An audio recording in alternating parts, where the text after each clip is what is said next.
Знаете, какая самая дорогая ошибка в ремонте? Начать его без дизайн-проекта. Вот что я постоянно вижу на объектах. Розетка за шкафом, телевизор без розетки, кухня не помещается, выключатель за дверью и многое другое. Каждая такая ошибка – это дополнительные затраты, это переделки 10, 50, 100 тысяч рублей. Но есть простой способ этого избежать. Нужно сделать простой дизайн-проект. Поэтому я сделал гайд абсолютно бесплатно.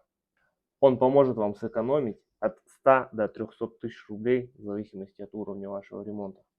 Напиши в директ слово «проект», и я тебе его отправлю.